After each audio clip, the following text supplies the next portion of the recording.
Bonjour à tous, je suis Fanny Demullier. J'ai le plaisir d'ouvrir cette conférence de l'année 2017. Ces conférences sont là en partie pour sensibiliser les étudiants. Vous êtes nombreux, j'imagine, ici ce soir, mais le grand public en général, en tant que citoyen ou peut-être pour vos futurs jobs. Donc l'économie circulaire, ça concerne beaucoup de parties prenantes, les collectivités, les industries, les citoyens, les associations bien sûr. C'est beaucoup de sujets qui vont de la ville durable en passant par le climat, les océans. C'est des sujets qu'on a abordés lors de ce cycle cette année. Et aujourd'hui, on va vous parler de déchets. Donc les déchets, c'est véritablement au cœur de l'économie circulaire, parce que le principe, c'est de dire que les ressources sont trop précieuses pour n'être utilisé qu'une seule fois. Aujourd'hui, dans le monde, on a 75% des déchets produits qui ne sont pas valorisés. Donc on voit bien le potentiel de progrès et la mine de ressources que ça représente. Pour vous parler de ce sujet ce soir, ce cycle de conférences, il est fait en partenariat avec l'École des Ponts, qui a créé un master sur le développement durable et qui est dirigé par Aymeric Fortin, qui partagera son expertise avec vous ce soir. On est aussi associé pour ce cycle de conférences avec l'Institut de l'économie circulaire. Donc son nom parle de lui-même. C'est Hugo Maurer qui le représente ce soir et qui vous parlera de politique publique, réglementaire et comment impulser cette nouvelle économie. On a aussi un représentant de Veolia en la personne de Amélie Rouvin, qui, du point de vue d'un industriel, vous présentera des cas pratiques et vous expliquera comment mettre en place cet écosystème et déployer ces solutions le plus largement possible. Et on a souhaité confier l'animation de ces conférences à Climate. Jonathan Warregaff, qui représente Climate, vous parlera de Climate. C'est une très belle association de jeunes et animera cette conférence. La conférence va durer à peu près une grosse heure. Elle se découpera en deux parties. Une première partie d'une trentaine de minutes où nos intervenants parleront du sujet de ce soir, les déchets, des ressources d'avenir, les ressources de demain. Et ensuite, une large place laissée aux questions-réponses. Donc, je vous invite dès à présent à réfléchir à vos questions, puisque le but, c'est de susciter le débat et l'intérêt par rapport au sujet. Donc, merci à tous à nouveau. Et Jonathan, je te passe la parole. Merci, Fanny. Alors, je m'appelle Jonathan et je représente Climate aujourd'hui. Peut-être que vous avez déjà entendu parler de Climate dans la salle. Donc, personne, c'est génial. Ah, si, juste là. Tu t'es engagé dans Climate? Pas encore? Très bien. Alors, Climate, pour résumer, c'est un réseau de jeunes internationaux engagés pour trouver des solutions innovantes pour lutter contre le réchauffement climatique. On se revendique comme un think and do tank, parce qu'il y a une partie think où on mène des études très diverses sur l'eau, sur comment faire du lobbying jeune auprès des instances gouvernementales, réfléchir sur les réfugiés climatiques par exemple, mais aussi on fait du do, de l'action, avec notamment un projet phare qui s'appelle Copy My City, qui est un projet de mobilisation de la jeunesse, de sensibilisation sur la question du climat, pour organiser dans des lycées, dans des facs, des simulations de négociations sur le climat. Donc pour permettre à des jeunes lycéens, par exemple, de savoir qu'en représentant la Chine, les États-Unis, plus actuellement, mais comment se passent les négociations et pour vraiment aborder ces enjeux de façon ludique. Je vais vous accompagner aujourd'hui pour cette conférence et je vais vous demander, je vais vous poser une petite question. Vous avez des post-it, peut-être que vous avez remarqué sous vos fesses. Ouais. Donc c'est des post-it de couleur où vous allez pouvoir noter un mot en lettres majuscules et avec ce à quoi vous pensez en associant économie circulaire et déchets. Déchets, gestion des déchets, ça peut être n'importe quoi, inspiré de votre vie quotidienne. Et pour vous laisser réfléchir, je vais vous laisser un petit peu de temps quand même. Je vais vous demander d'accueillir Mélodie, qui va vous interpréter une chanson pour vous accompagner un peu dans votre réflexion.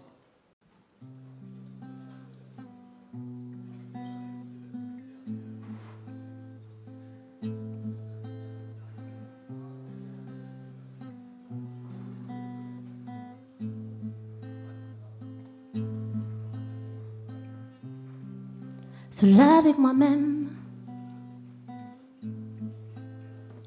au bout du monde, carpe diem. Je vagabonde, plus fort que la haine, que la rage qui gronde. Let me rolls like a river stone. Let me hold with my hand this world. Lend me hold like a river stone. Hold my mind and my soul bring back to earth.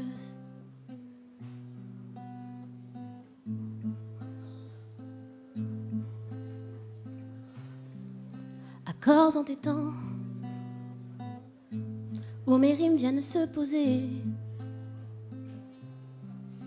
Voyage envoûtant, nouvelle identité.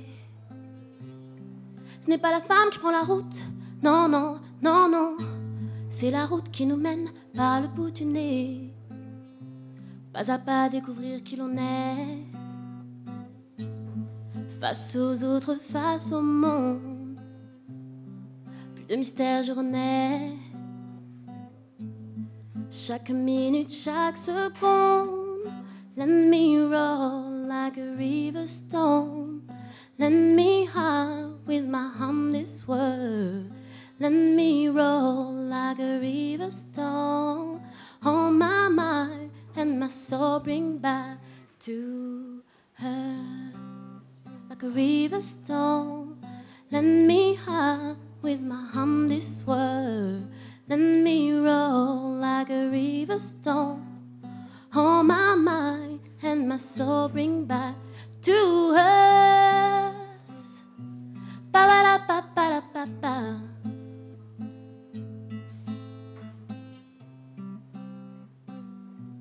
Ba ba da ba ba da ba ba.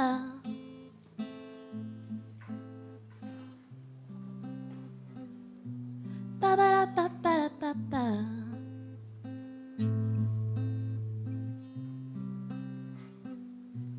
Ba ba da ba ba da ba ba. Da da da da da da.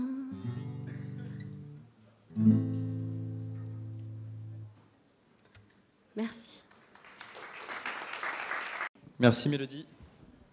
Vous aurez tous reconnu la fille cachée de Alicia Keys. Vous pourrez la retrouver en concert bientôt. Mélodie a un compte Instagram qui s'appelle, tu peux peut-être, Rémi Mélodie, Rémi R-E-M-Y. Voilà. Vous avez eu le temps de poser vos mots sur les post-its. On va démarrer la conférence par connaître un petit peu les grands enjeux de l'économie circulaire, ces grandes notions, et on va surtout apprécier les grandes notions de l'économie circulaire à travers le prisme de la gestion des déchets, des ressources. Et je vais demander à Émeric Fortin de venir, directeur du Master Développement Durable de l'École des Ponts. Donc je suis Émeric Fortin, je m'occupe d'un master qui parle de transport et de développement durable et pas juste de développement durable. Mais donc je vais vous faire un petit focus sur les ressources. Alors je ne sais pas si vous avez déjà vu ce genre de graphique, mais ça présente, avec les niveaux de consommation de 2015, combien d'années de ressources il nous reste pour différentes ressources, que ce soit des ressources minières ou des ressources énergétiques. Alors évidemment, ce n'est pas uniquement lié à des processus physiques. Ces calculs sont faits, ça dépend évidemment des coûts qu'on est prêt à investir pour aller rechercher ces ressources. Donc c'est avec les technologies existantes. Et donc, effectivement, on peut en avoir d'autres. Par exemple, quand vous avez un puits de pétrole, vous en prélevez 30%, vous en laissez 70% parce que c'est très cher et que ce n'est pas rentable d'aller les chercher. Mais si vraiment vous en avez besoin, c'est une question de prix, ce n'est pas une question de ressources. Sur les ressources minières, c'est un peu différent, mais il y a quelque chose de cet ordre-là. Alors, par exemple, l'indium, on s'en sert dans les écrans plats. Et ben, avec le taux d'utilisation d'indium de 2015, il nous reste 16 ans. Donc, de deux choses l'une. Soit on trouve un substitut à l'indium dans les écrans plats, soit dans 16 ans, on ne sait plus fabriquer d'écrans plats, sauf si on sait récupérer l'indium qui a été mis dans les écrans depuis un certain nombre d'années. D'où l'importance, effectivement, de pouvoir récupérer la ressource dans les objets et non plus uniquement dans les mines. Alors, juste une petite parenthèse sur le lithium, parce qu'on vous rebat beaucoup les oreilles avec les réserves de lithium en disant on ne pourra pas faire de mobilité électrique parce qu'on n'a pas assez de lithium. Alors évidemment, là il y a marqué 430 ans, mais c'est 430 ans au rythme d'extraction de 2015. En 2015, on avait moins de 1% des ventes de voitures qui étaient des voitures électriques. Donc si on continue sur 1%, il nous reste du temps. Mais le but, ce n'est pas d'aller sur ces pourcentages-là, mais d'augmenter. En gros, du lithium, il y en a assez aujourd'hui, et peut-être qu'on peut en découvrir ailleurs, mais il y en a assez aujourd'hui pour que chaque famille de 3 habitants sur Terre ait une batterie de Renault Zoé.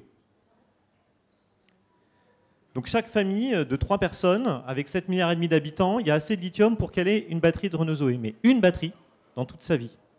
Et pour toutes les utilisations, parce que des batteries au lithium, vous en avez dans vos téléphones portables, vous en avez dans vos ordinateurs, etc. Donc ça montre bien que si on veut effectivement aller vers le zéro carbone en 2070, donc avoir forcément une mobilité électrique parce qu'on ne sait pas faire du zéro carbone autrement, eh ben, il va falloir qu'on soit en capacité de recycler les batteries, parce que sinon, on ne saura pas faire. Donc c'est pour vous montrer un petit peu les enjeux en termes de matière et pourquoi effectivement on a besoin d'aller chercher la matière dans le recyclage et qu'on ne peut pas uniquement compter sur la matière qui est dans les mines. Alors ça, c'est un autre graphe qui montre un petit peu, d'après la Commission européenne, quelles sont les matières qui sont critiques pour l'Europe.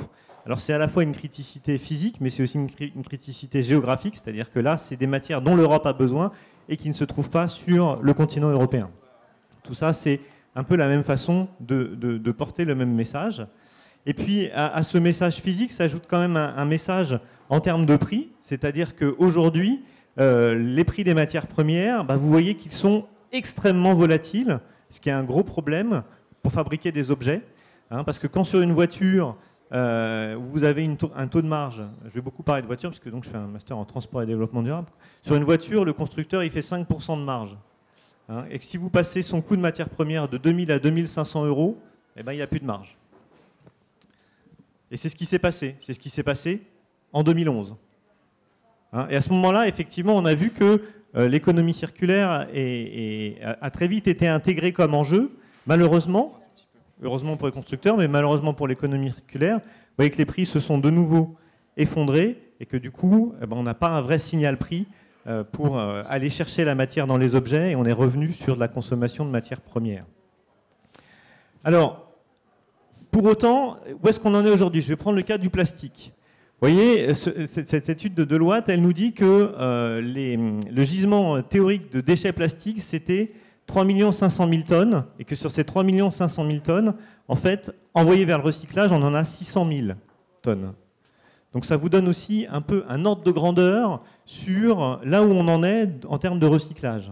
C'est-à-dire qu'il y a beaucoup de déchets aujourd'hui, de matière dans ces déchets qui n'est pas récupérée. Pour vous donner à une plus grande échelle, sur l'ensemble des matières, alors ça veut dire, il faut avoir en tête que là-dedans, il y a 2/3 de déchets du bâtiment, donc c'est ça qui fait des tonnages très élevés. Donc sur les 345 millions de tonnes de déchets en France en 2015, vous en avez eu 10% de recyclés. Ça représente 4% des matières premières utilisées dans l'industrie. Donc vous voyez qu'en termes d'incorporation de matières premières secondaires, donc issues du recyclage, on est encore à des taux très faibles et l'essentiel reste à faire. Et en plus, évidemment, on a commencé par le plus facile. Donc ça va être plus compliqué d'aller plus loin. En revanche, on voit effectivement que ce recyclage, il est vecteur d'une réindustrialisation, ou plutôt d'une dynamique de réindustrialisation, parce que l'essentiel de ces matières recyclées ont quand même été utilisées en France, alors qu'a priori, elles n'avaient pas forcément été produites en France au départ. Donc, pour conclure cette petite introduction, pour vous sensibiliser à la hauteur des enjeux, qu'est-ce qu'on a? Effectivement, on a une criticité réelle des matières premières, et qui est même, si vous avez regardé le premier graphe, en fait plus forte que la criticité sur l'énergie, alors qu'on vous en parle a priori moins. Que malheureusement, on a un signal prix aujourd'hui qui est peu lisible, et on a une viabilité du recyclage qui reste à construire et qui reste à industrialiser. C'est très compliqué. Quand vous produisez une voiture, vous la produisez en rafale. Quand vous allez dans une casse, vous n'avez pas de rafale de production. Vous avez un modèle puis un autre, et donc c'est très compliqué d'avoir le même niveau d'industrialisation sur la déconstruction que vous l'avez sur la construction. C'est tout ça qu'il va falloir mettre en œuvre, parce que globalement, le défi aujourd'hui, c'est pas de trouver quelques exutoires aux matières secondaires, ou c'est pas de trouver quelques capacités d'utiliser de la matière secondaire. C'est le passage à la grande échelle, le défi. Donc c'est d'être capable de passer de 4% de la matière première utilisée qui vient du recyclage à 40, puis 80%.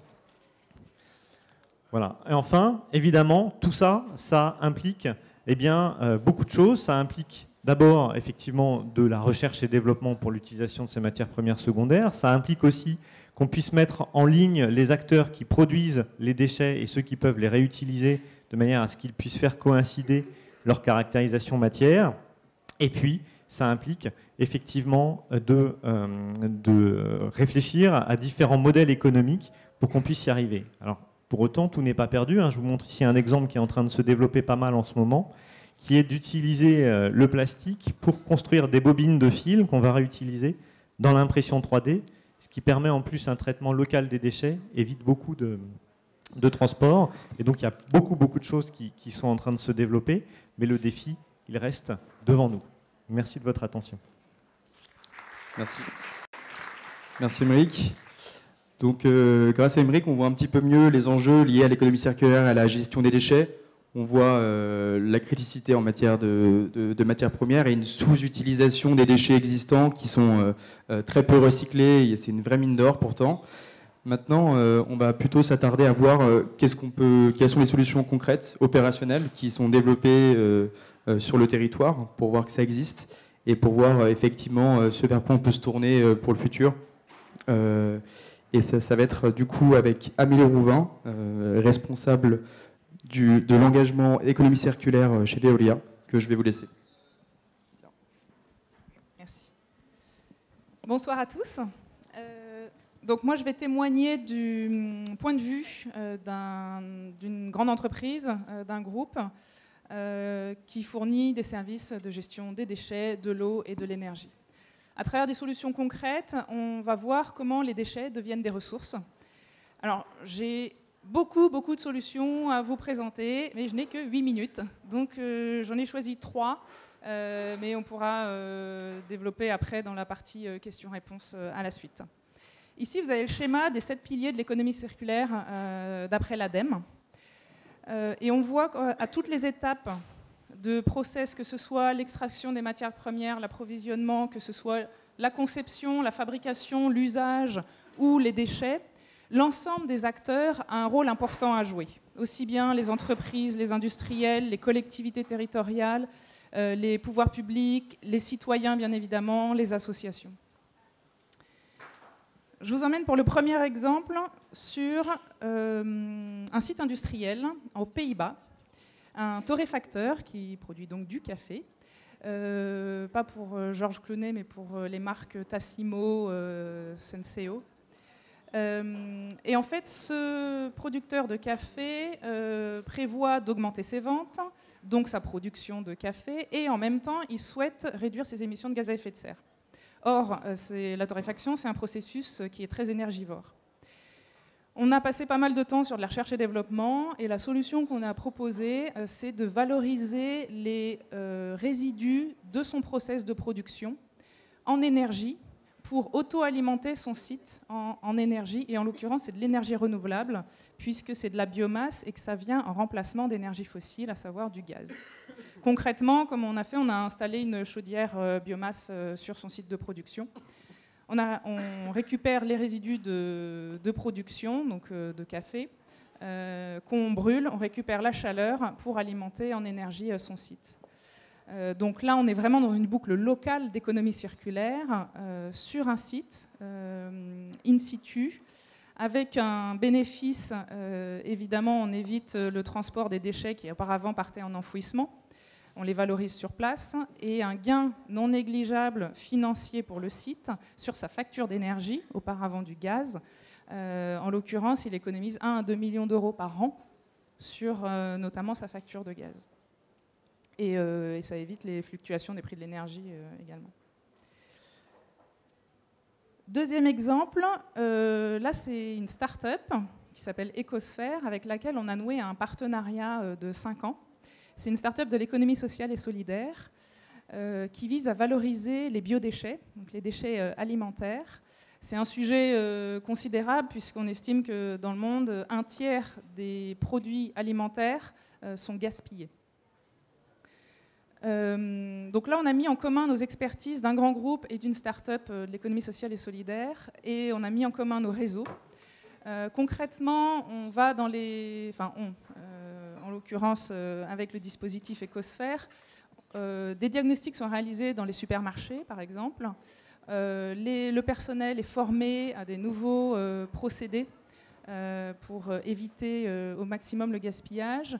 On étudie le volume et le type de déchets, d'invendus qu'on peut récupérer, et on les dispatche dans les filières appropriées. Les invendus qu'on peut réutiliser tels quels sont donnés à des associations, et ceux qu'on ne peut pas réutiliser sont valorisés. Donc là, on a une partie réemploi en fait, dans cette solution-là. Sur un an, sur une centaine d'hypermarchés, on estime que cette solution peut permettre de redistribuer l'équivalent d'achat de produits, donc en valeur 34 millions d'euros, l'équivalent de 14 millions de repas.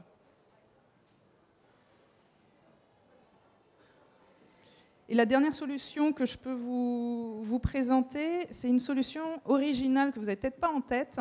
Alors évidemment, je peux vous parler beaucoup de recyclage des déchets, parce qu'on recycle aussi bien les avions, des bateaux, des déchets électriques, électroniques. On valorise les huiles usagées en biocarburant. Enfin, on a vraiment une palette extrêmement large. Technologiquement, on fait des choses fantastiques en valorisation des déchets. Et là, en l'occurrence, je vais vous parler eau. Les déchets issus de l'eau. Donc on approvisionne les villes ou les industries en eau potable. Cet usage génère des déchets, c'est les eaux usées qu'on traite, qui génèrent des déchets, donc les boues. Mais à partir de ces eaux usées, on peut récupérer la chaleur dégagée par les micro-organismes présents dans les eaux usées, et on peut donc alimenter en énergie soit un réseau de chauffage urbain, soit en l'occurrence ici des centres aquatiques, des piscines. C'est le cas à Marseille, c'est le cas à Arras, on a plusieurs exemples en France. Concrètement, on installe un échangeur sur le bassin d'eau usée, et sur la partie piscine, on met une pompe à chaleur. On récupère ainsi l'énergie qui sinon serait de l'énergie perdue de toute manière, et en l'occurrence c'est de l'énergie renouvelable puisque non fossile. Voilà, le retour d'investissement sur cette solution est quand même à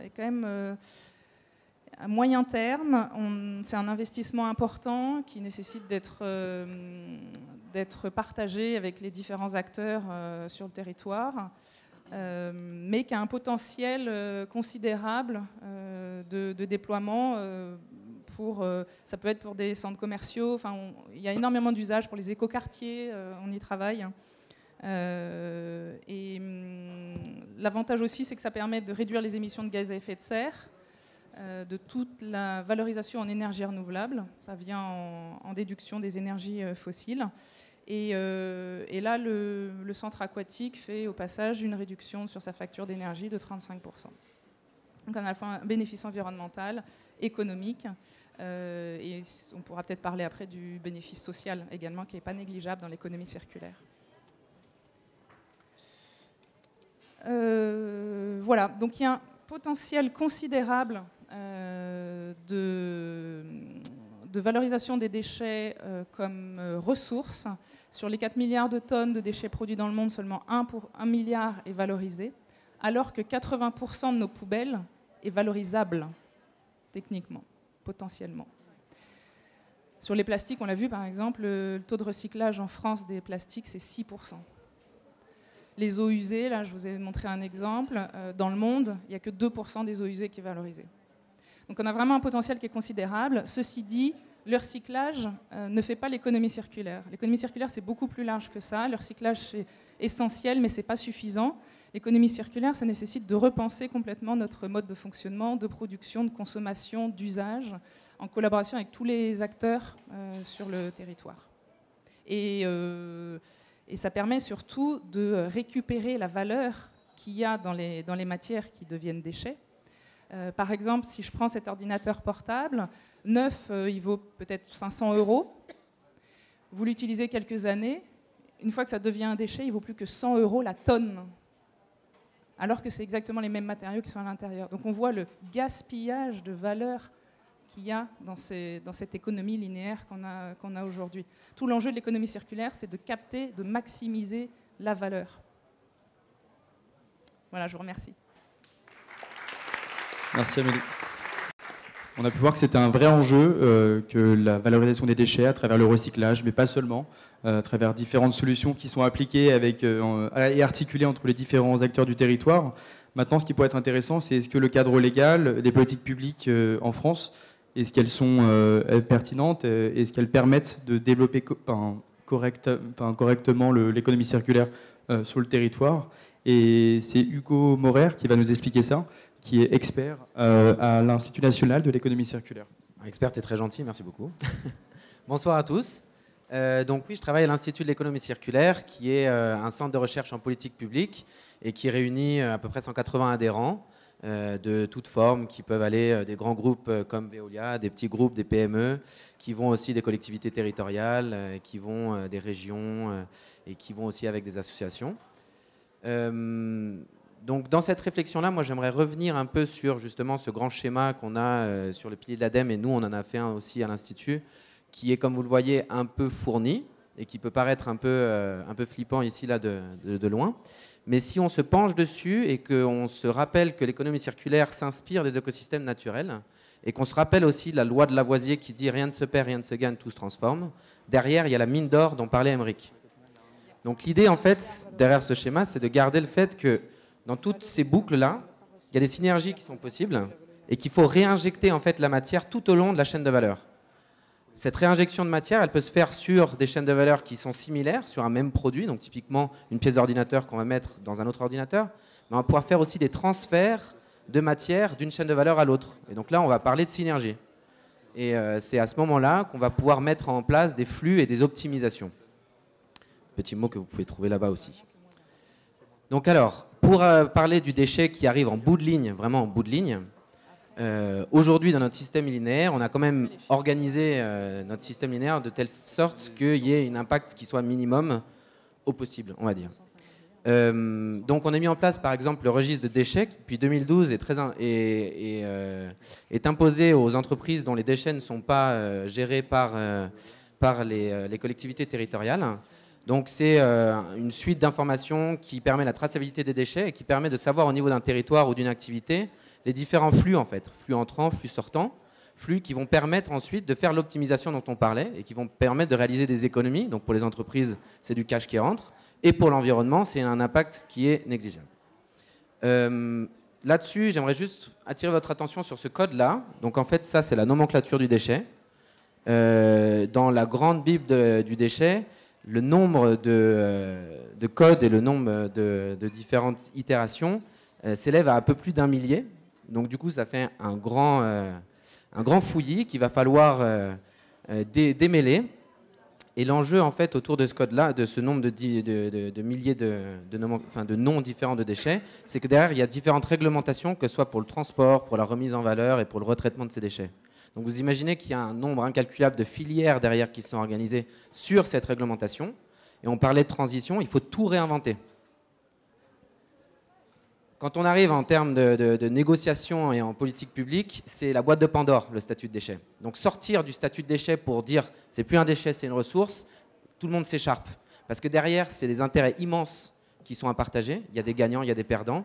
Et c'est à ce moment-là qu'en fait, les politiques ils vont avoir un rôle d'arbitrage. Donc où est-ce qu'on en est aujourd'hui? Pour la sortie du statut de déchet en France, en fait en Europe en 2008, il y a eu une loi qui est sortie. Une directive qui ensuite a été entérinée dans le droit français en 2012. Et aujourd'hui, avec le paquet de l'économie circulaire qui a été adopté par la Commission en 2015, on essaie d'aller un peu plus loin. Et en fait, à travers des reprises de directives, à travers des normes et des réglementations, on essaie d'accompagner ce mouvement au niveau européen. Donc là, il y a une petite chronologie. Aujourd'hui, on en est à la phase trilogue, c'est-à-dire que c'est la Commission, le Conseil et le Parlement qui se réunissent et qui regardent l'ensemble des normes et des paquets, enfin c'est un gros texte, et tout le monde discute pour savoir si on est d'accord ou si on n'est pas d'accord. Donc là, typiquement, on va pouvoir avoir des différentes entre la Commission qui voit toujours un peu des stratégies à la baisse, et puis le Parlement qui dit non, il faut aller plus loin, aller plus vite. Et donc du coup, là, pour les déchets, typiquement, c'est pour les objectifs de recyclage. On parlait du déchet plastique, c'était 5% qu'on faisait. Là, ils essaient d'aller à 70%.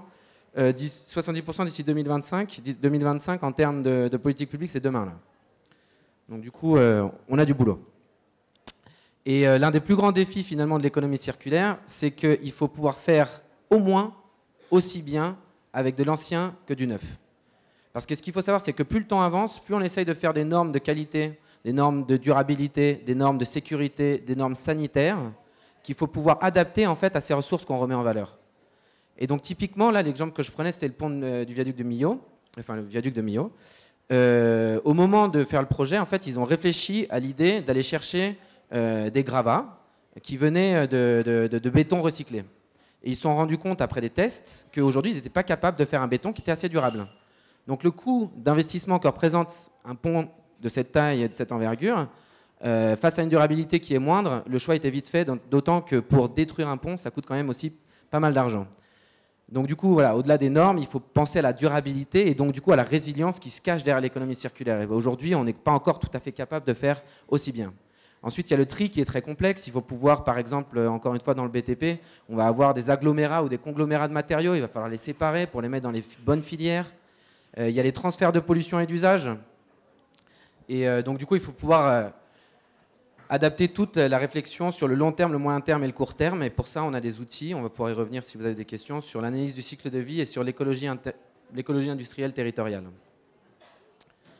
Donc, pour ça, on a des outils, comme on a pu le voir. Donc, il y a des lois qui vont permettre de donner des outils fiscaux qui vont pouvoir être des bonus-malus, principe de pollueur-payeur. Si vous n'êtes pas forcément au courant de ce genre de choses, on pourra vous expliquer un peu plus. Ces lois vont donner lieu à des feuilles de route qui vont donner des objectifs chiffrés plus ou moins atteignables. Ces objectifs, en fait, vont rassurer aussi les investisseurs pour accompagner le mouvement et se dire bon, bah, vraiment, s'il y a une direction et si on fait des lois, ça veut dire qu'on peut, nous, aller investir de l'argent pour aller dans cette transition.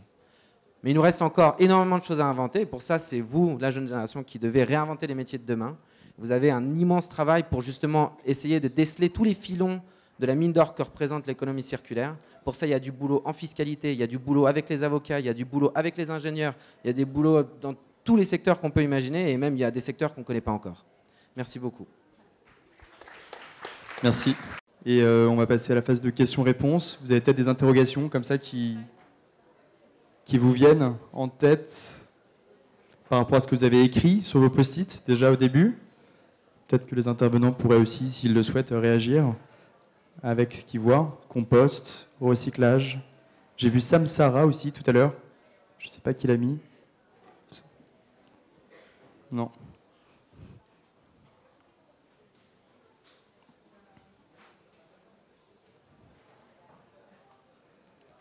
Oui. Merci. Bonsoir.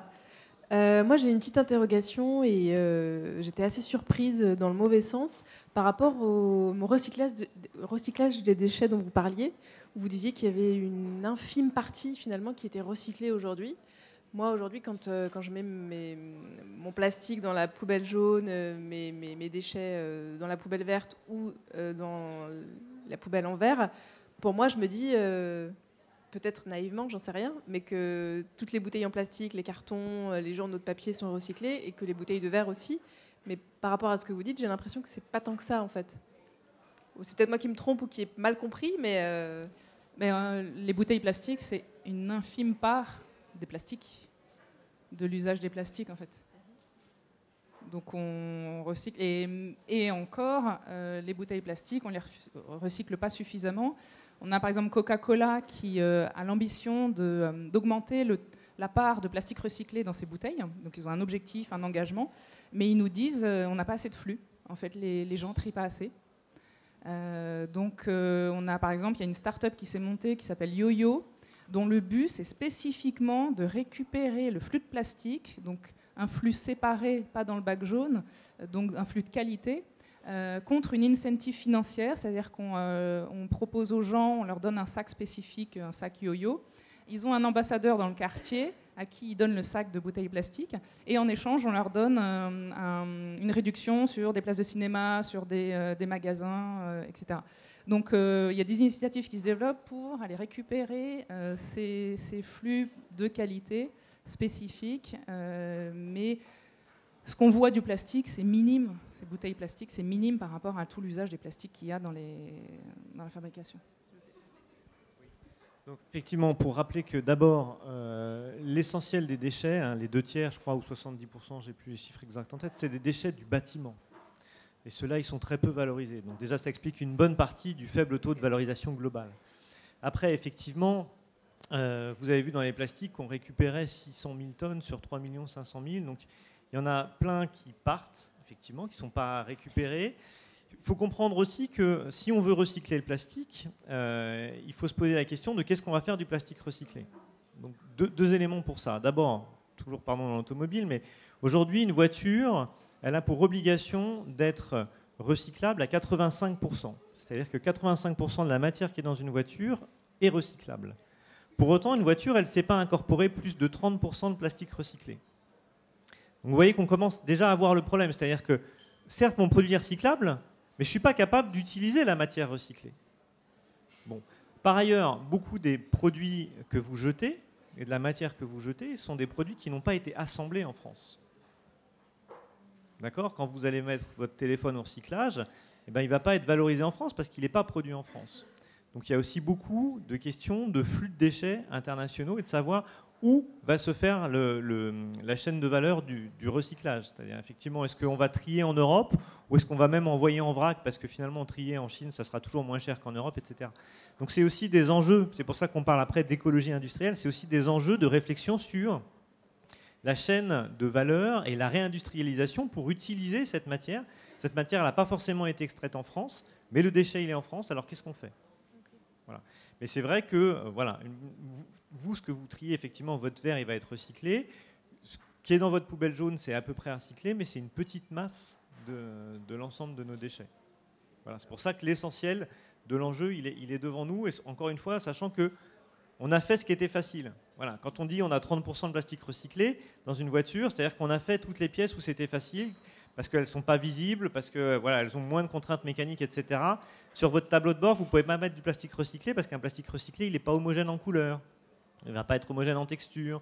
Ou alors, sur certaines pièces, il ne va pas avoir les bonnes caractéristiques mécaniques. Ou alors, si on veut qu'il ait les bonnes caractéristiques mécaniques, il faut rajouter des choses dans le process, etc. Donc, c'est tout ce travail-là qui est tout à fait possible, hein, effectivement, mais qui reste à faire et qui est le challenge qui nous attend. Merci. Juste rajouter un petit quelque chose là-dessus aussi, c'est que souvent on ne se rend pas assez compte de la difficulté que c'est de recycler pour la filière en question. Et donc il y a un gros travail notamment qui a été fait par un organisme qui s'appelle Eco-Emballage pour, par exemple, dans les bouteilles, faciliter pour retirer en fait la petite capsule qui permet de, sous le bouchon, faire en sorte que ce soit bien hermétique. Et avant, c'était compliqué parce qu'ils mettaient un point de colle, et donc c'était ultra galère, et c'était tellement compliqué que finalement, on jetait tout ça dans la benne, et puis c'était plus facile. Et donc, il y a un énorme travail qui est à faire avec l'ensemble des acteurs pour pouvoir justement repenser toute la chaîne de valeur. Et donc, c'est là où l'écologie industrielle territoriale est importante, mais c'est surtout là où l'éco-conception doit être capitale. Mais l'éco-conception, on ne sait même pas encore très bien comment l'enseigner ou la penser. Donc, il y a aussi un énorme effort à faire en termes de formation et d'éducation. Et là, on ne sait même pas par quel bout le prendre, quoi. Parce que c'est des métiers qui sont entre l'ingénieur, entre le commercial, en termes de formation, c'est un peu complexe à démêler. Okay. Bonsoir, j'ai vu que vous avez parlé de passer à l'échelon européen. Donc je voulais savoir si vous pensiez qu'il fallait plus mettre plus de normes, plus de traités, finalement plus planifier cette économie circulaire pour passer d'un stade de, comment expliquer, inciter les gens à finalement obliger les personnes à prendre en compte tous les défis du recyclage et tout ça. Alors effectivement, l'Europe a un rôle extrêmement important à jouer dans la transition vers l'économie circulaire, parce que nos lois françaises, les lois nationales dépendent en grande part sur les grands sujets de directives européennes. Donc il y a la directive européenne qui tombe et ensuite on fait une réglementation. S'il n'y a pas de directive européenne sur la question, la réglementation nationale prévaut. Mais une fois qu'il y a la directive, ça permet aussi d'homogénéiser. Et aujourd'hui, l'économie circulaire, si on pense à ce système comme une transition qui doit être mondiale, c'est pas que le pays. Les flux de matière, ils vont d'un pays à un autre. C'est le transport aussi interrégional. C'est énormément de choses. Donc au sein du territoire, il doit y avoir une pensée qui soit sur une maille très fine, donc sur du local. Mais après, ça doit être pensé aussi en termes de grands flux sur des circuits régionaux. Et donc c'est pour ça que l'Europe doit imprimer un mouvement qui soit ambitieux pour qu'ensuite l'ensemble des pays membres suivent et que l'Europe puisse devenir un exemple mondial pour ça. Si on regarde aujourd'hui comment ça se passe dans d'autres pays, on va aller par exemple en Chine, ils ont un énorme effort à faire parce qu'ils sont en train de se rendre compte à quel point ils ont des problèmes de pollution. La Chine est en avance sur l'économie circulaire et la transition. Parce qu'ils ont un autre système politique aussi qui permet d'imposer, de marquer, imposer fortement dans les politiques publiques avec les plans quinquennaux. Donc c'est un peu différent. Mais en termes de politique, oui, il faut effectivement marquer le mouvement.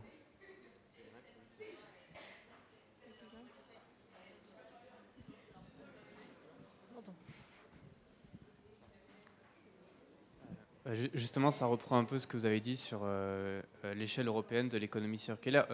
On a beaucoup parlé de circuits locaux. Est-ce que du coup, est-ce que l'économie circulaire elle est vraiment compatible avec des normes européennes ou même des normes mondiales? Parce que du coup, si on essaie de se limiter, si on se dit que l'économie circulaire ça marche vraiment en local, dans quel cadre on va pouvoir l'appliquer à une économie de mondialisation? Il faut faire attention avec les normes et les réglementations. Réglementation et normes, c'est deux choses qui sont bien différentes. C'est important de le savoir aussi. Et il ne faut pas penser que la réglementation, c'est quelque chose qui est forcément contraignant. La réglementation, ça permet aussi à une industrie de se structurer. Donc si on fait une réglementation qui est ambitieuse sur la revalorisation de matière, et qu'on donne la responsabilité au producteur de remettre en valeur la matière qu'il a extraite pour pouvoir produire son produit, alors dans ce cas-là, de fait, on est en train d'imprimer un mouvement. Donc en fait, la réglementation, la superposition de réglementation n'est pas bonne parce que du coup, on n'arrive plus à s'en sortir et ça fait peut-être des coûts qui deviennent complètement prohibitifs pour les producteurs, mais d'une certaine façon, ça permet aussi de complètement orienter la transition. Donc, sur le côté local, il y a des initiatives qui doivent effectivement pouvoir être flexibles par rapport aux besoins locaux, mais la réglementation régionale et donc la réglementation européenne doit pouvoir accompagner ce mouvement. Et c'est tout cet enjeu en fait, de flexibilité qu'on doit essayer de trouver en termes de réglementation. Il ne faut pas que ce soit trop contraignant pour qu'il y ait un ensemble de solutions qui soient complémentaires, mais il faut aussi en même temps qu'on puisse accompagner le mouvement.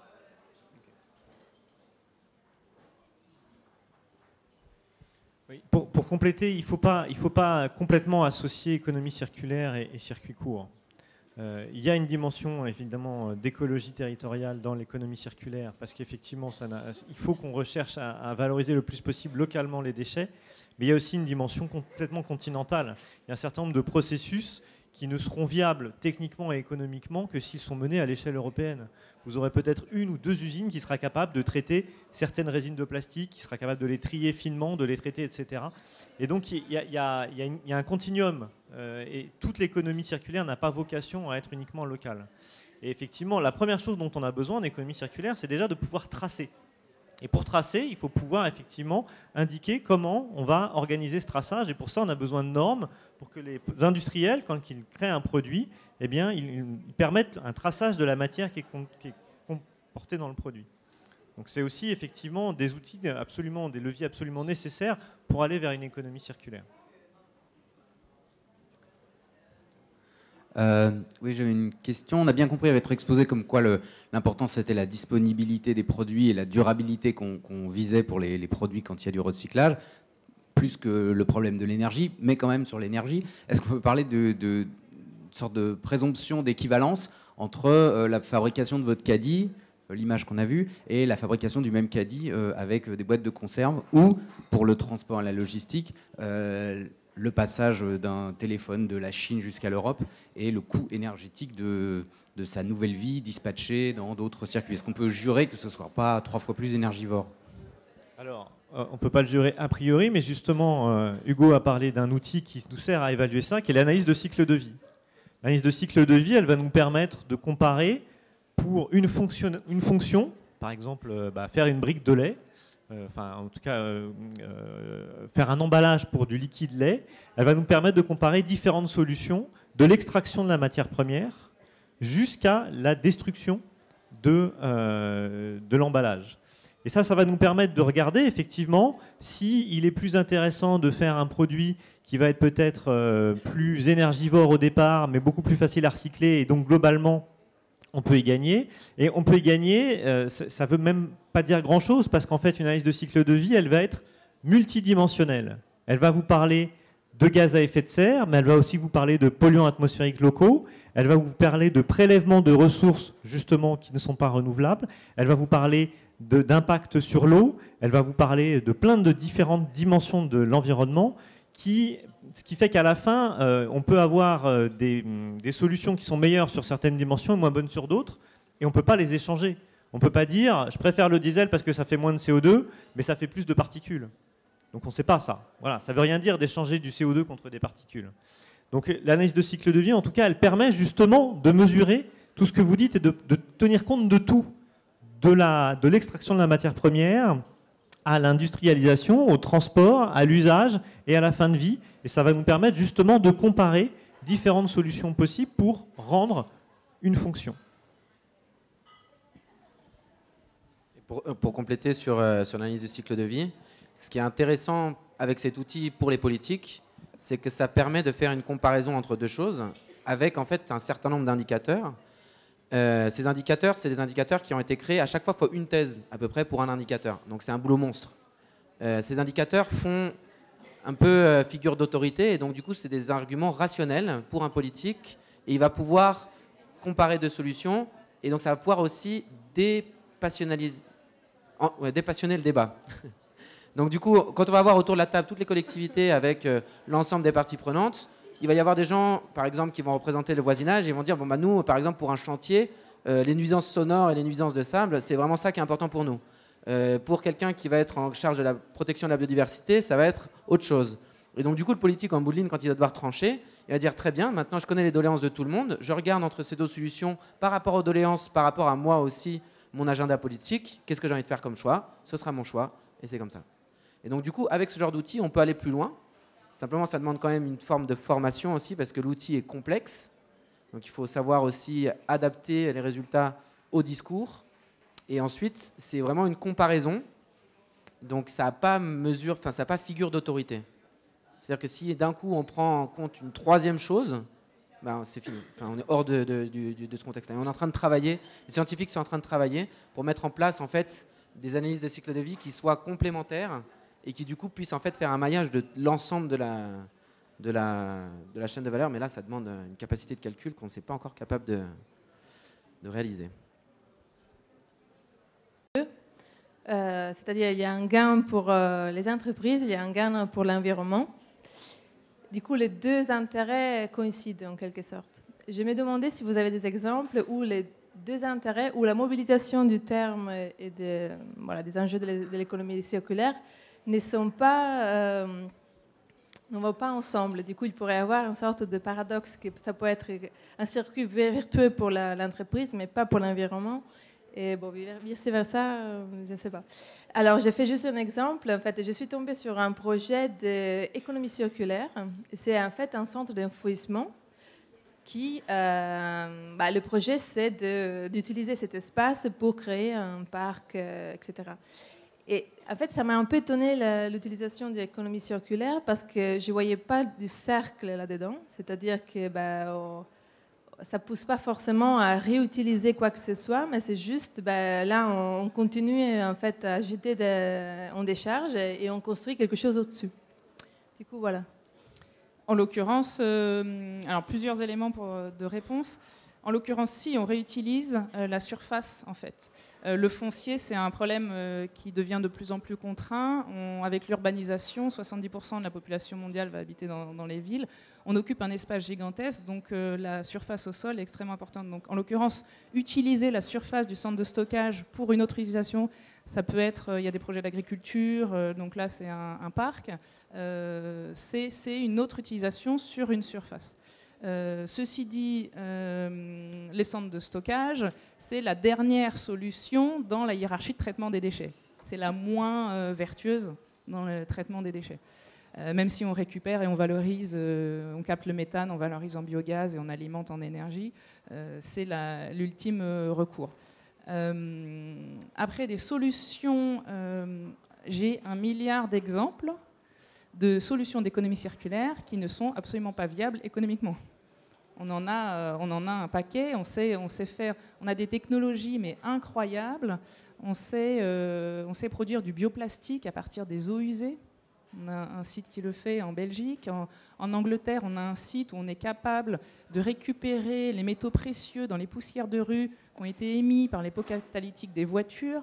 On fait des choses incroyables, mais financièrement, c'est absolument pas viable et ça ne va pas l'être dans les décennies qui viennent. Pourquoi ? Parce que les fléchages économiques actuels sont encore sur notre économie linéaire. On subventionne les énergies fossiles. Enfin, voilà, on pourrait avoir une taxe allégée sur les matières recyclées pour inciter à leur utilisation. Enfin, voilà, économiquement, c'est encore extrêmement difficile. Là, je parlais des exemples qui fonctionnent pour inciter et montrer que ça peut marcher à des échelles locales. Le fléchage financier, le modèle économique est encore bien souvent pas évident à trouver. Parce que justement, notre système actuel n'est pas ce modèle, et c'est pas ce modèle-là. Donc on est en train de faire la transition vers un modèle plus vertueux. Et on a besoin de la réglementation, des normes, des incitations financières, de l'input des collectivités locales pour mettre tous les acteurs en réseau pour travailler ensemble.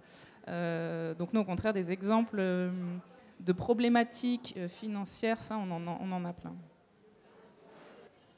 C'est-à-dire que typiquement pardon, toujours de prendre l'exemple dans le transport, mais sur la question des NOx, on a eu 2 technologies pour réduire les oxydes d'azote à la sortie des pots d'échappement, qui sont à l'origine des pics d'ozone qui entraînent généralement une limite de circulation, etc. Il y a eu 2 technologies alternatives pour essayer de réduire ces NOx. Et clairement, celle qui est la plus vertueuse environnementalement était la plus chère. Et donc, même pour respecter les normes, on pouvait prendre la moins chère, ça passait. Vous avez tous su que ça passait sous certaines conditions, c'est-à-dire les conditions de test, mais en fait, en vie réelle, ça ne passait pas. Et donc, on voit effectivement que parfois, on sait qu'il y a des solutions qui sont plus vertueuses pour l'environnement, mais qui ne vont pas être vertueuses à court terme pour l'entreprise. Maintenant, effectivement, à long terme, je pense que ceux qui ont choisi la technologie la moins efficace s'en mordent les doigts. Donc c'est ça aussi, il faut savoir à quel horizon on évalue la pertinence pour l'entreprise de faire un choix technologique. Et elle prend des risques en termes de résilience, donc là c'est en termes de résilience d'image, à faire parfois des choix qui permettent de respecter les lois mais qui ne sont pas pertinents d'un point de vue environnemental parce qu'ils sont moins coûteux économiquement. Mais à terme, finalement, on paye le prix aussi. Justement, pour rebondir sur le dernier mot, en termes de prix, on a encore un énorme effort à faire pour trouver les bons mécanismes de prix pour donner la bonne valeur aux choses. C'est-à-dire qu'il faut intégrer toutes les externalités négatives. Donc, c'est-à-dire que quand on produit quelque chose, il y a forcément un impact et il faut introduire cet impact dans le prix. Quand on pense au prix du carbone aujourd'hui et qu'on sait que la tonne de carbone dans certains pays est à 110 alors que dans d'autres elle est à 30, 110, je m'avance un peu, je ne sais même pas. Ouais. 110, ça me paraît un peu beaucoup. Bref. En Suède, c'est 127 en Suède. Donc du coup, voilà. En France, je crois que c'est à 30... Sur certains trucs. Bon, bref. On est encore très loin de ce genre de prix qui sont un véritable incitatif. Et donc du coup, à partir du moment où ça devient trop coûteux pour un consommateur d'acheter le produit, le producteur va changer son modèle de développement, c'est sûr.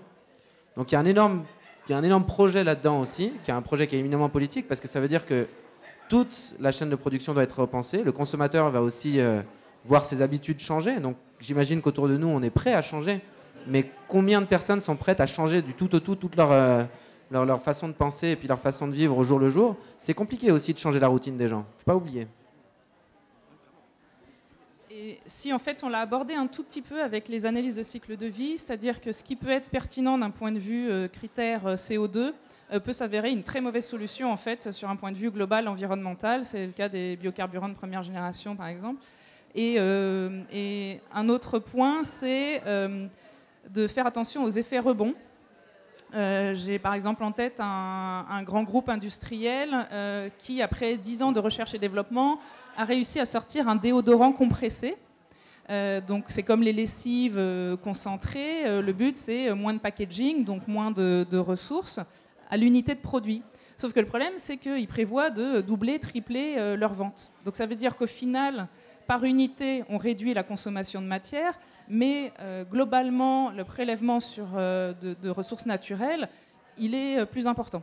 Donc là, effectivement, il y a un effet rebond qu'il faut prendre en considération globalement dans la réflexion des solutions. Oui, bonsoir. Donc vous parliez de la hiérarchie de traitement des déchets. Je crois que c'est important de parler aussi de la prévention des déchets, parce que le déchet le plus facile à traiter, c'est quand même celui qui n'a pas été produit. Voilà. Donc je trouve que c'est important de le rappeler de temps en temps. Et d'ailleurs, on a fixé la conférence aujourd'hui, parce que c'est la semaine européenne de la réduction des déchets. Donc avant toute valorisation, la première chose, c'est effectivement le meilleur déchet, c'est celui qu'on ne produit pas, en amont, qu'on évite, par l'usage de consommations différentes.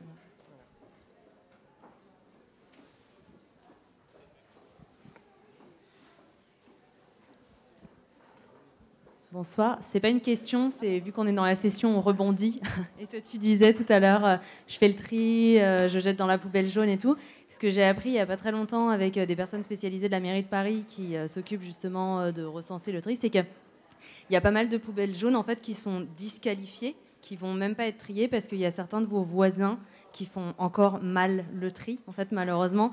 Et je pense que c'est un peu ça aussi, si tous quand on est convaincu et que si on pouvait continuer à passer le mot et de dire, voilà, regardez les chartes en fait, des centres de tri auxquels on appartient et voir ce qu'on peut vraiment mettre ou ce qu'on ne peut pas vraiment mettre, parce que s'il y a 20% de choses, vraiment ils ouvrent le couvercle, ils regardent et puis tout l'effort qu'on fait à trier. Donc voilà, c'est des petites choses, c'était juste pour rejoindre, mais... Voilà. Moi, je trie les poubelles de mes voisins. J'ouvre la poubelle jaune pour mettre mes déchets. Je vois qu'il y a n'importe quoi. Je fais un minimum de tri. Il faut savoir que si on met tout dans la poubelle jaune, en se disant que c'est pas grave, de toute manière, c'est recyclé derrière c'est trié en centre de tri. Non, parce que ça part en refus dans les centres de tri et ça augmente de fait la taxe sur vos ordures ménagères. Donc, de toute manière, le coût, il revient. Je voulais juste revenir là-dessus parce que selon la commune, on ne trie pas exactement la même chose. Est-ce qu'il y a un projet en France pour harmoniser cela parce que ça peut... Enfin... Ok. Ça fait partie des problématiques, effectivement, mais je crois que si, ça... Ouais. Est-ce que aussi il y a un projet, j'ai vu qu'en Suède et même en Allemagne, il y a une consigne pour inciter les gens à trier et ça marche plutôt bien. Est-ce qu'en France aussi on y pense ou... Peut-être tu veux dire un mot, il y a la feuille de route économie circulaire du gouvernement qui est lancée et entre autres ça fait partie des réflexions. C'est vrai qu'en France on n'est pas encore très bon sur la consigne de tri. Il y a des startups qui se montent, qui essayent de travailler sur des emballages par exemple pour la restauration rapide ou des choses comme ça.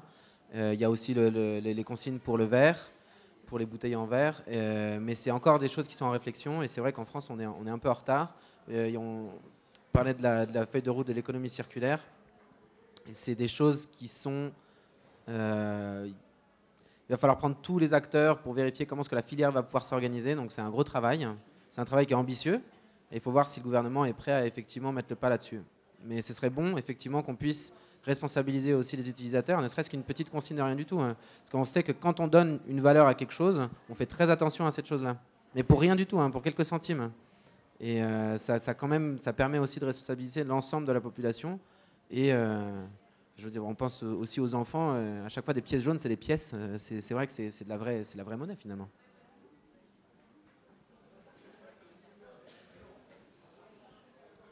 Bonsoir.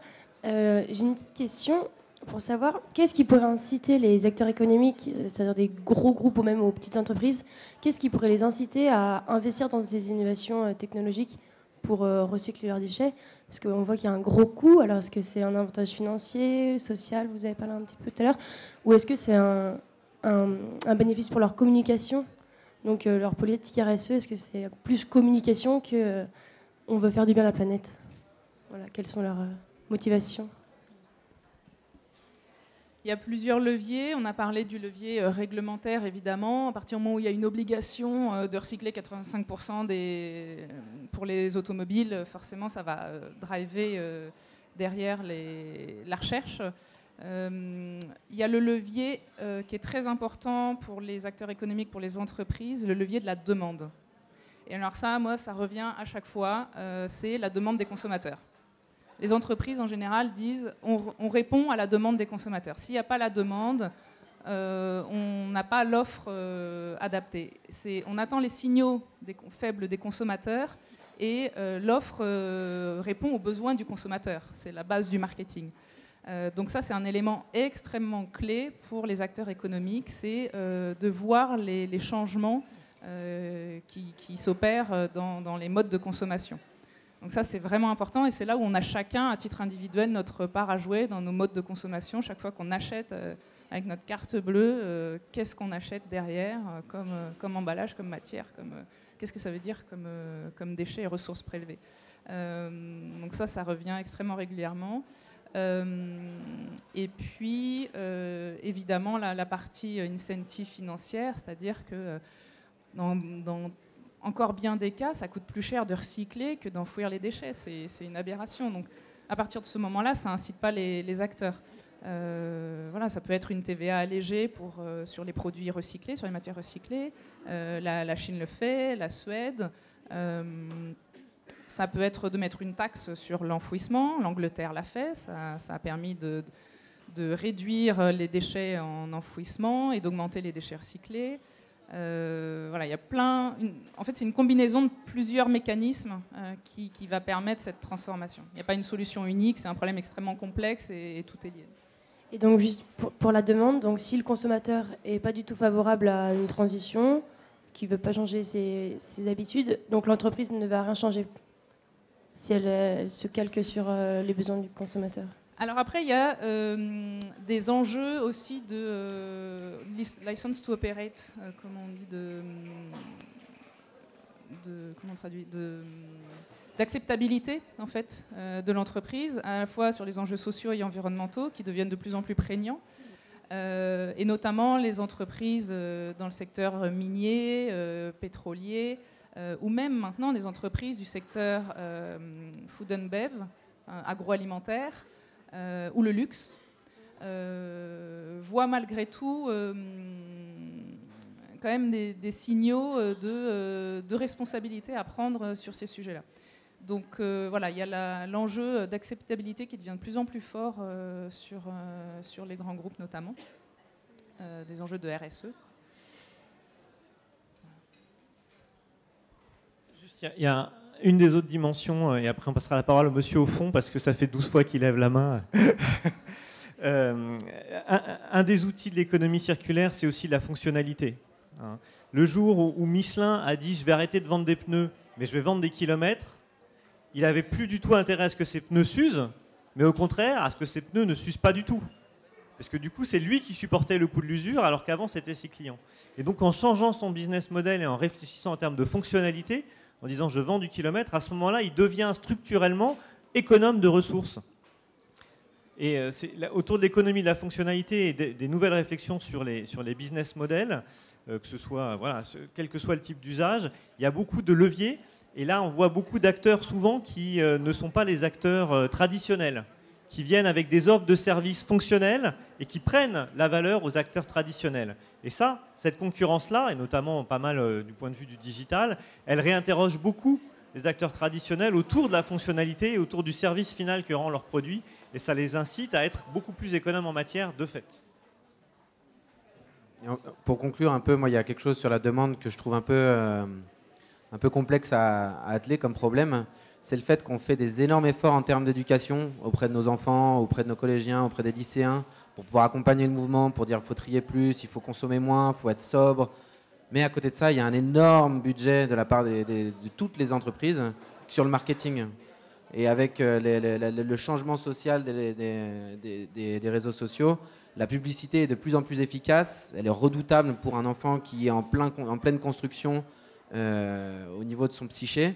Et donc du coup, si on fait cette espèce d'effort pour organiser une transition en termes auprès de nos enfants et que derrière il y a un marketing hyper vicieux et assez puissant, excusez-moi du terme vicieux, mais c'est un truc, enfin voilà, c'est juste que les doubles mouvements, il y a effectivement un côté RSE, mais il y a aussi une espèce de contre-mouvement avec le marketing qui est à prendre en compte. Et alors là, je ne sais pas s'il y a des solutions en termes légaux, mais il y a un vrai effort à faire, à mon avis.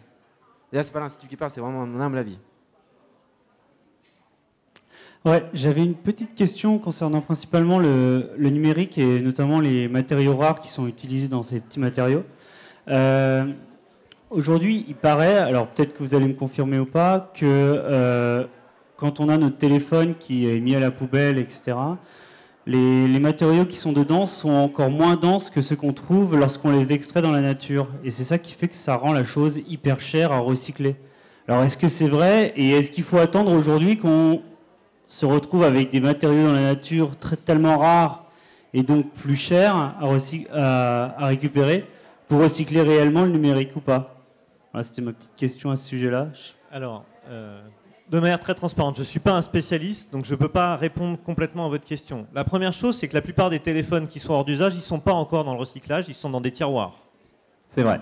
Donc d'abord, le premier gisement, il est là, il est dans les tiroirs, parce qu'on ne sait jamais, ça peut servir, sauf que ça ne sert pas. C'est des purga tiroirs, hein, c'est-à-dire voilà, ils sont en attente de mourir, mais ils ne sont pas encore morts. Et donc effectivement, il y a la question de la récupération de la matière. Là, clairement, s'il n'a pas été éco-conçu, effectivement, la récupération de la matière rare, elle va être compliquée. Et le rôle de l'éco-conception, c'est aussi de faciliter les choses. Si on n'éco-conçoit pas les batteries, on ne récupérera pas le lithium. Il sera mélangé dans des coques en plastique, etc. Il sera irrécupérable. Donc là, l'éco-conception, elle est absolument nécessaire, la traçabilité aussi. Et il est évident que les premiers téléphones portables qui sont aujourd'hui hors d'usage ne sont pas forcément ceux sur lesquels la récupération matière sera la plus facile. Par contre, ceux qui sortent aujourd'hui, ils ont déjà été plus réfléchis dans cette dimension-là.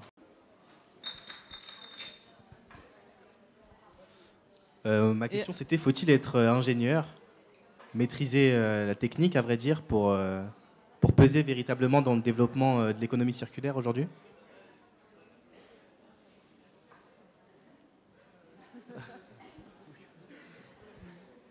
D'abord, ça suffit jamais d'être ingénieur. Voilà, un ingénieur aujourd'hui, parce qu'il n'y a pas de problème qui ne soit que technique. Et là, clairement, je pense que ça a été vraiment dit par Hugo, l'économie circulaire et par Amélie, l'économie circulaire, ça nécessite des compétences techniques, mais aussi des compétences économiques, des compétences commerciales. Et donc, on peut venir de chacune des branches, des compétences juridiques, et se compléter en termes de formation. Alors, je rassure Hugo, il y a des formations qui font ça aujourd'hui. On est minoritaire, mais elles existent. Il y a même des gens dans la salle qui l'ont suivi, qu'on en suivi certaines. Mais donc, il n'y a pas besoin d'être ingénieur et on a besoin, d'une manière générale, en termes de développement durable, c'est des problèmes qui sont complexes parce qu'ils sont multidimensionnels et on a besoin de réponses multidimensionnelles. Donc, de toute façon, un ingénieur tout seul, il ne peut rien faire.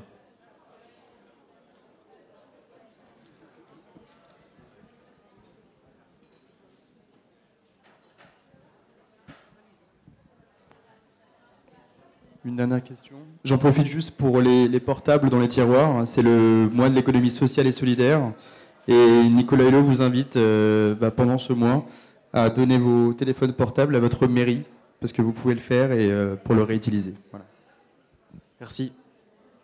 Moi, ce que je me demandais, en fait, c'est est-ce qu'on a des chances de voir, parce qu'on disait tout à l'heure, une grosse partie de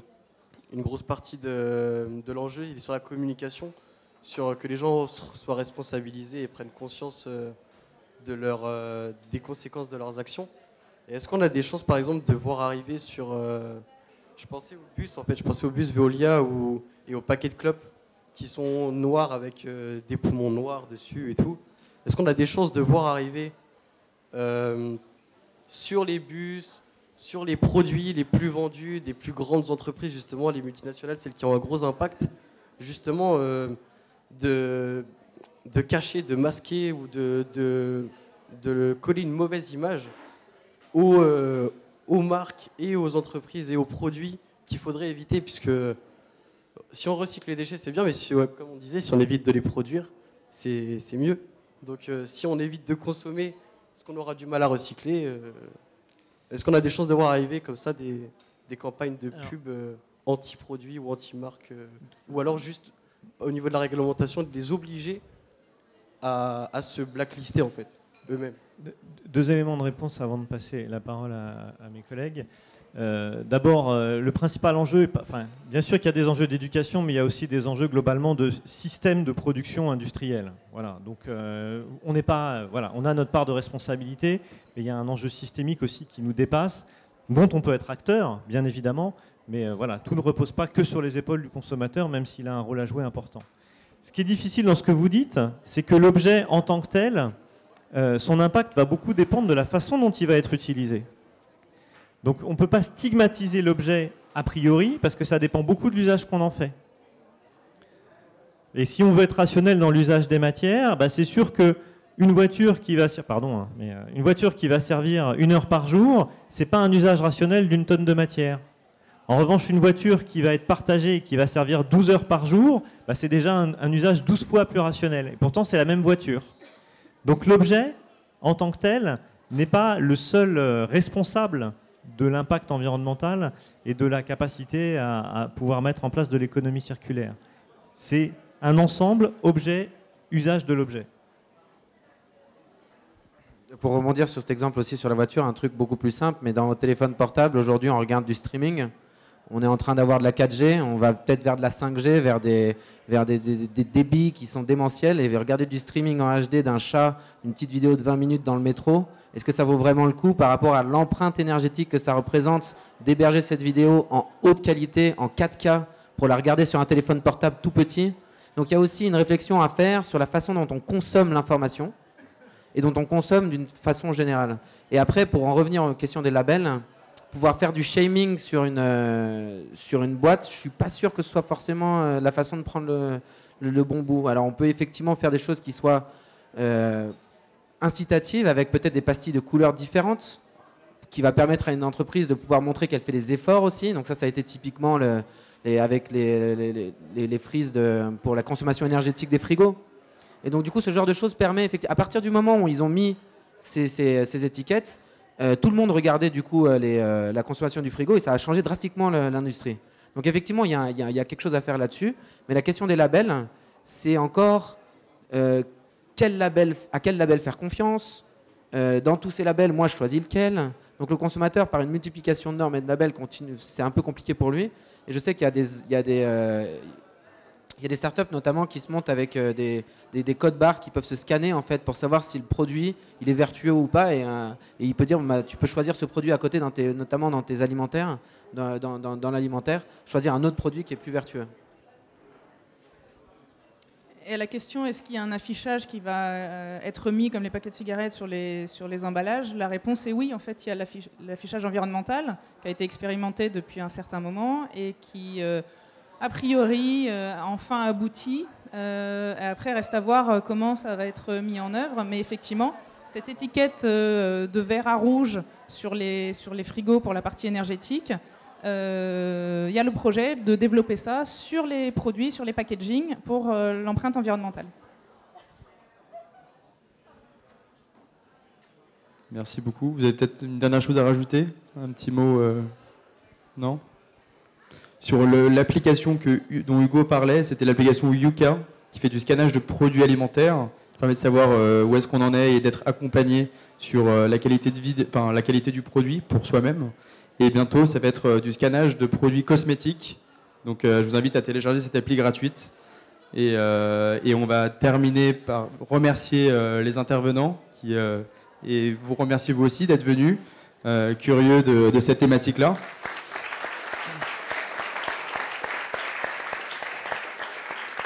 Et je vais laisser Fanny du coup conclure avec vous et vous rappeler par rapport à la présentation de Climate, si ça vous intéresse, c'est climates.org, comme les climates, comme les mates du climat.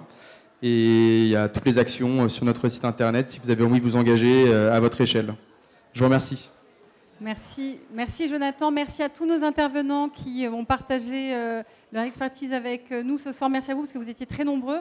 On voit que les déchets, c'est vraiment au cœur de l'économie circulaire, qu'il y a encore beaucoup de chemin à faire, mais qu'au niveau de la production, au niveau de la consommation, on est vraiment tous acteurs et qu'il faut se mobiliser. C'est des nouveaux métiers, des nouvelles manières de faire.